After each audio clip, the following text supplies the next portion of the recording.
নমস্কার বন্ধুরা, আশা করি সবাই ভালো আছো। আজকের রেসিপি তিল বেগুন বানানোর জন্য এরকমভাবে 4 টুকরো করে কেটে নিয়েছি বেগুনগুলো। কড়াইয়ে সর্ষের তেল দিয়ে দিয়েছি। বেগুনগুলো হালকা হালকা ভেজে নেব।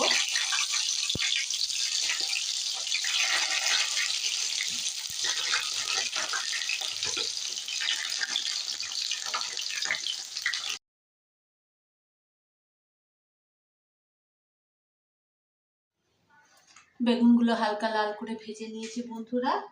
এই তেলেই ফোড়নে দিয়ে দেবো কালো জিরে, শুকনো লঙ্কা আর একটু মৌরি। ফোড়নটা ভেজে নেব। দিয়ে দেবো 2 চামচ কালো সর্ষে বাটা,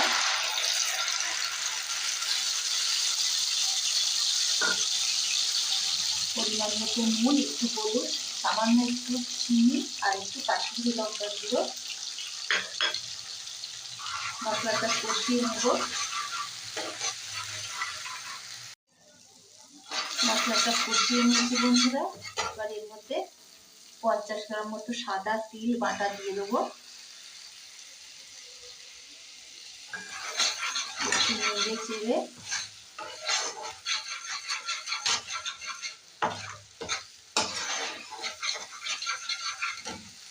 মশলা ধোয়া বাটির জল দিয়ে দেবো। জলটা অল্প দিতে হবে।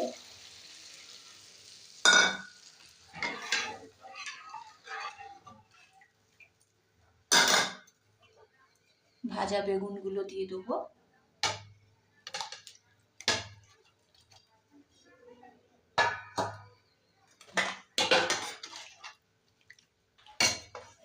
কয়েকটা চেরা কাঁচা লঙ্কা দিয়ে দেবো।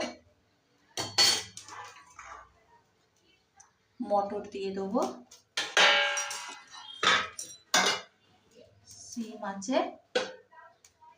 4-5 মিনিট ঢেকে রেখে দেবো।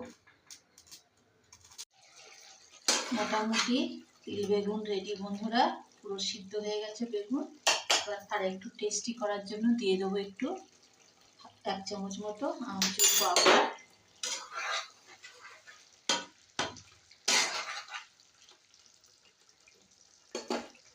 একটু ধনে পাতা বাটা দিয়ে দেবো।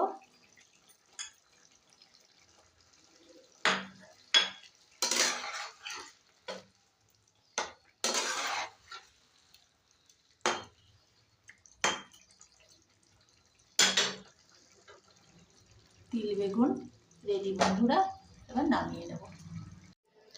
দারুণ একটা টেস্টি খাবার তিল বেগুন।